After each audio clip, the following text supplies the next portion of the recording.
Fallout 3 wasn't the third game set in the Fallout universe, it wasn't even the fourth. Years before we got to see the post-apocalypse in first person, Interplay would release a squad-based tactical game set in the Chicago wastelands. Hi, I'm Calivan, and today we're going to talk about Fallout Tactics. Developed by Microforte and released in 2001, Fallout Tactics tells the story of the Brotherhood of Steel. After emerging from their Californian vault, they set about reclaiming the surrounding wasteland, using their high-tech weapons to smash all that opposed them. Despite their successes, ideological differences caused a rift within the Brotherhood and they split into two factions. The first faction wanted to remain insular, while the second was keen to recruit outsiders to bolster their ranks in order to expand their influence. The isolationists win out, and those more accepting of local tribal help are sent east on giant airships to destroy the remains of the mutant army that featured in the first Fallout game. However, a violent storm interrupts these plans and scatters the airborne force. One of these airships crash lands on the outskirts of Chicago, and the survivors set about rebuilding a new Brotherhood, one that's more in line with their own ideology. The Chicago chapter of the Brotherhood builds up its numbers by offering protection from raiders, bandits, mutants and other wasteland nasties to local tribal groups. In return, the tribes offer up some of their members as initiates, who are trained by the Brotherhood and used to fill their ranks. In Fallout Tactics, you get to play the part of one such initiate, freshly recruited, trained and teamed up with others, ready to venture back into the wasteland on whatever mission the Brotherhood deems important. This game isn't to be confused with Fallout Brotherhood of Steel, which was an action role-playing game released for Xbox and PS2 in 2004. That was a totally different game and bears no relation to Fallout Tactics whatsoever. What makes it confusing is if you look up Fallout Tactics on something like Steam or Wikipedia, it's listed as Fallout Tactics Brotherhood of Steel. I've got absolutely no idea why. I never remember it being called that back when it was released, and on every single picture of a big box, DVD or CD version I've found, it's simply just called Fallout Tactics. My only guess is that Bethesda were planning to release a new Fallout Tactics game at some point and wanted to easily be able to differentiate between them. Anyway, I digress. As its name suggests, Tactics departs from the role-playing aspects of Fallout 1 and 2, and instead presents a set of roughly linear missions that the player must accomplish. I say roughly, as there does seem to be a little bit of variation. Occasionally there'll be two missions available and you can pick what order to do them in, and sometimes you're ambushed on your way to a mission area and must defeat or evade a small group of aggressors in order to continue with your journey. However, for all intents and purposes it's a linear game and doesn't feature the exploration or variety in actions and consequences that the previous and subsequent games are famous for.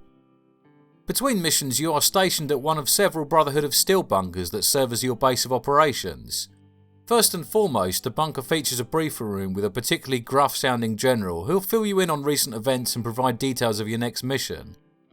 It also features a quartermaster and a medical officer who will supply you with new weapons, armour and consumables in return for the loot that you bring back from each mission. There are also a handful of other interactable NPCs, including one that can help you patch up any vehicles that you manage to salvage, as well as a few tribal types that are more than happy to sell you some of their low-tech items and healing powers in return for some ring pulls. Yeah, you heard me, ring pulls. The Chicago Wastelanders trade in ring pulls instead of bottle caps. Nice little bit of flavour there. There's also a recruits master who you can use to manage your team. When you first start the game, you either pick a pre-generated character or make one of your own, but your team consists of anything up to 6 members and there are plenty of options available. Initially there are 7 or 8 potential sidekicks that all have their own strengths and weaknesses, but as you complete missions your rank increases and more personnel become available. Sometimes you might want to swap out a teammate because they've got a particular set of skills you think you'll need for the next mission, and sometimes you just want a new squaddy because one of your other initiates got turned into a chunky red paste by a raider with an assault rifle. I think there are over 50 in total, but some of them only become available if you complete an optional mission objective or find a special encounter. The missions themselves take place on a reasonably large map and usually contain several objectives that must be accomplished before you can exit and return to your bunker. The first few missions are simple enough and often involve you infiltrating a raider camp, killing the leader and saving a hostage or two, but things do get more varied as you get deeper into the game. The missions themselves are quite long, especially if you don't save very often. Dying or failing an objective will result in an instant end to the campaign and the game will just unceremoniously dump you back to the main menu. So if you're the kind of person that just likes to save at the start of each mission, then you'll find yourself spending a lot of time retracing your steps. I think the most interesting thing about the combat mechanics is that there are 3 different options available. The first is an individual turn-based system that anyone who's played Fallout 1 or 2 will instantly recognise. Each character takes a turn and uses their action points to move, fire the weapon or use an ability. Like the previous games, you can still move around freely while out of combat, but the second you are in a position that you can be attacked, the turn-based system takes over. The second option is a squad turn-based system, which works just like the previous, but you can take actions with your entire team in any order before your opponent takes a turn with all of their characters. Thirdly, and a completely new innovation for the series, is a mode called continuous turn-based, which is a very odd name for what is essentially real time. Your characters still have action points that are used for moving and shooting, but these gradually recharge as the seconds tick by. From my own personal experience, it appears that a character regenerates action points at about the same rate they're used to move around. This means that although you are free to run or crawl around to your heart's content, a character will have to stand still for a few seconds before they have enough action points available to use a skill or fire a weapon. To make real-time combat a bit easier to manage, each squad member has an individual Overwatch setting that can be used to instruct them on how to automatically handle enemies within their line of sight. The first 2 settings, which are essentially do nothing and return fire, are self-explanatory, but the third setting will allow the character to automatically attack enemies that they have a chance of hitting. What's nice about this is you configure what sort of threshold they will engage at, with the available options being something like 0, 33, 50 or 100%. This is very helpful when used in combination with stealth, as you can be sure not to reveal yourself unless you've got a decent chance of taking down a target. Against poorly equipped enemies, combat doesn't require a great deal of actual tactics. Early on in the game, most of them could be dispatched by just running up near them with a couple of squad mates and unloading a few bursts of automatic fire into the hapless individual. Your team will take a bit of light damage doing this, but you seem to loot enough medical supplies to patch everyone up between each fight. Things do get harder in the later missions, and you've got to be a lot more careful in your approach. Well-equipped enemies can outright kill one of your team with a couple of lucky shots, so you need to take full advantage of line of sight, stealth and explosives to stay ahead of the curve.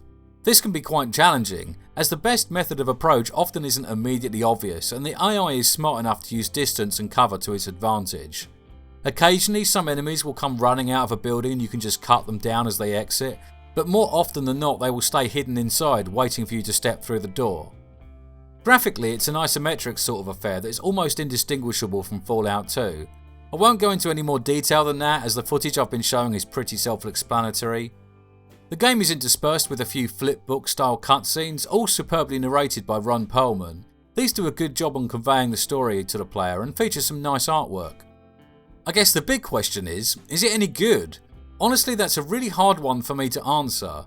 It was certainly received well enough. It sold something in the region of 300,000 copies, which wasn't exactly terrible for a PC game at that time. Reviews were generally good too, with scores in the mid-80s and many kind words from critics. If you had asked me this question back in 2001, then I would have given you a flat and simple no. I was young, and as such my objectivity was limited.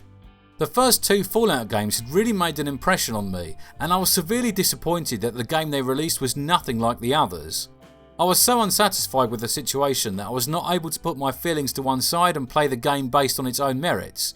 I disliked Fallout Tactics, not because what it was, but because what it wasn't. Now, older me has to answer the question. I feel like I've got the same answer, but for a totally different reason. You see, I no longer care that it wasn't the game I wanted. Things have changed, Fallout's changed, I've changed, it is what it is. And when I played it this week, that's all I cared about. I love tactics games, I love the Fallout universe, excellent, let's play Fallout Tactics. The first thing that really bothered me about it is it just doesn't feel finished. The physical missions themselves are fine, but all of the support structure around them is either paper thin or non-existent. Each one of these elements makes the whole game feel more like a fan-made total conversion than the product of a professional studio. The tutorial might as well have been an afterthought that someone threw together over a weekend, containing 4 lessons that somehow manages to be both boring and too short at the same time. It does a masterful job at teaching you all of the stuff you could have figured out on your own, but none of the things that you couldn't. Moving on from that, each mission briefing consists of a huge wall of green text narrated by a Brotherhood general. The dialogue in Fallout games is normally enjoyable, but this is just a bore, and after a few missions I would just skim read the text and skip it as soon as possible. They didn't bother with an animated talking head with some dialogue choices as in the previous Fallout games, just a big dry wall of text. In fact, the entire between mission bunker area is a bore.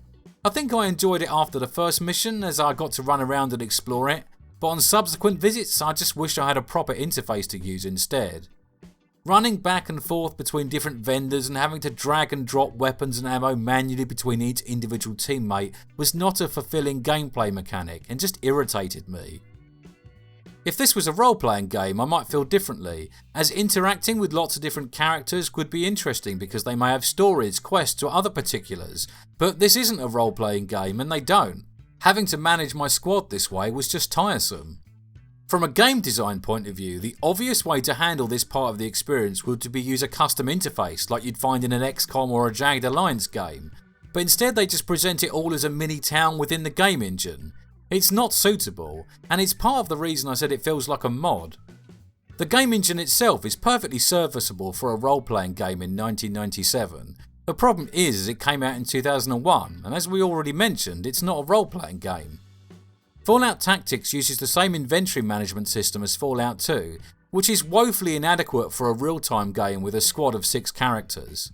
It also lacks a lot of specificity. The game gives you no information about the characteristics of any of the weapons, armour or equipment available to you, just a single line description. Again, this is perfectly acceptable in a role-playing game, but in a real-time tactics game with 100 different weapon choices it's totally insufficient. It lacks other common design choices of tactical games. There is no context-sensitive default when attempting to interact with the world. I can't left-click a locked chest and have my selected squaddie attempt to pick the lock, nor can I have my whole squad selected when I click it and the game send forward my best lockpicker. Instead, I have to go through all of my characters' individual screens to find the one with the best lockpicking, have them open their skill decks or use a hotkey to select lockpicking and then click the chest. Every single member of your team has a character screen full of skills that you can increase when you level up, exactly the same as your character in Fallout 1 or 2. This is complete overkill for a tactical game, especially one where you're encouraged to rotate in new squad members when specific skills are needed. Remember, this isn't a persistent campaign, but instead 20 missions, so there's only so much character development any one of your companions is going to undergo. The other elephant in the room is the graphics. It would be far too harsh to judge them by today's standards, but I think if we're being totally honest, they were pretty dated for a game that came out at the end of 2001. Things were improving at great speeds at the turn of the millennium, and even if you put the lack of 3D to one side, the poor quality animations and the low detail make this game look like a product of the 90s rather than the 2000s. For a little comparison, this game came out just after Commandos 2 Men of Courage and just before Emperor Battle of June, 2 games that graphically are a whole generation ahead. I feel like I've done enough complaining already, but before I finish I must mention the music. I hate it. It's boring and completely devoid of any fun or energy. Yes, I know I can just turn it off, but I normally enjoy the soundtrack that accompanies a Fallout game, and I'm annoyed that I can't with this one. Judging by the Steam reviews and other user feedback, I might be a bit of a loner in my opinion of Fallout Tactics. Plenty of people rate it very highly, but for myself I feel like it's a strong idea with some interesting mechanics but ultimately let down by poor and lazy execution. I don't think I'll be going back to it again, but I am glad that after 23 years I finally gave it a proper go.